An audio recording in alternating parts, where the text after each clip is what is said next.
Welcome to this explainer. Today, we're diving straight into some fascinating source material that traces a very specific, highly visible journey. We're looking at Donald Trump's rise from a wealthy upbringing in Queens all the way to the presidency of the United States. But instead of just giving you a dry history lesson, the source material does something way more compelling. It actually deconstructs the deeply ingrained psychological playbook he built to navigate his world. We're going to see exactly how childhood experiences forged a set of rigid, unbending rules that he's used in business, media, and ultimately on the global stage. Okay, let's map this out chronologically. Our agenda covers 6 key principles from the source: the drive to win, never be the sucker, fight no matter what, selling the fantasy, building the brand, and finally, the ultimate stage.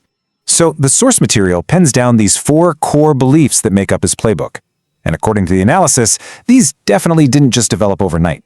They were instilled super early on, heavily influenced by his demanding father, Fred Trump, who built a massive real estate fortune and explicitly raised his son to be a killer in business.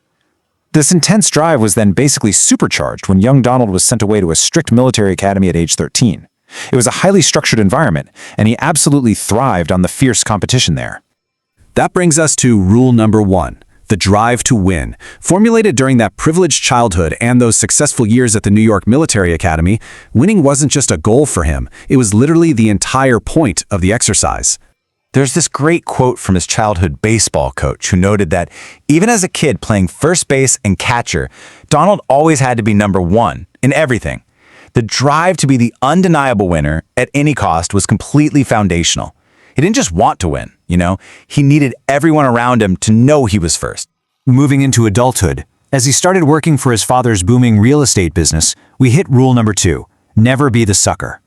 During the Vietnam War era, the source notes he avoided the draft through college deferments and a medical diagnosis for a heel spur. But it was actually a totally different event back home in New York that really crystallized his need for the spotlight. Picture this. It's 1964, at a massive bridge opening ceremony. The source highlights this as a major formative moment. Young Donald is sitting in the crowd, and he notices that the brilliant designer of the bridge itself is being completely ignored by the politicians and the public. He vowed right then and there that he would never be made anybody's sucker. He realized that if you aren't the absolute center of the show, you lose. Which leads right into rule number 3, fight no matter what. This principle really solidified a few years later in 1973. He and his father were hit with this massive, high-profile lawsuit by the Department of Justice over alleged systematic racial discrimination across their thousands of rental properties. The government had actually sent undercover applicants in and claimed to find clear patterns of bias. Now, his counterintuitive tactic here is genuinely striking. Most people, facing the weight of the federal government, might quietly settle, right? Not here. Instead, he aggressively fought back, slapping the government with a $100 million countersuit.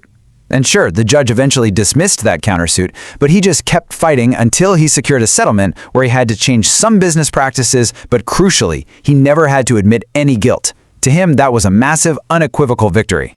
He's explicitly stated his preference to fight rather than fold. The source really emphasizes that for this specific playbook, relentlessly fighting is always better than admitting defeat.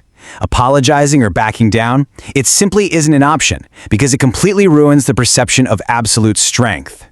Rule number 4, selling the fantasy. Seeking a level of prestige that he just couldn't find in his dad's outer borough apartment business, he moves his focus across the river to Manhattan in the 1970s and 80s. He started building these glitzy, high-profile projects, most notably Trump Tower, and very quickly mastered how to manipulate the tabloid media to his advantage.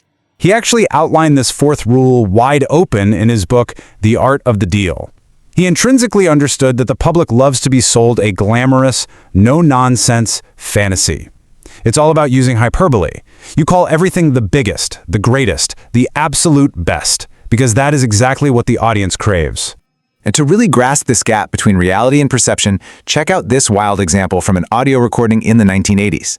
The source notes he called a Forbes reporter pretending to be an executive named John Barron and claimed a net worth of $100 million. And it worked. It successfully landed him on the Forbes list, even though later reports showed his actual net worth at the time was closer to $5 million. It was 100% about creating that perception of winning. On to rule number 5, building the brand. By the 90s and into the 2000s, there's a huge strategic pivot. He evolved from a traditional real estate developer who actually built buildings into a massive, omnipresent licensing brand.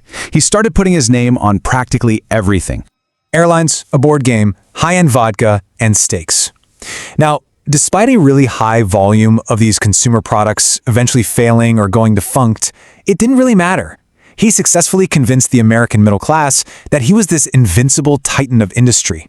The reality of the corporate balance sheet mattered way less than the gold-plated image on the packaging. Here is the absolute secret sauce of this era. He didn't actually own most of these ventures. He simply licensed his name out.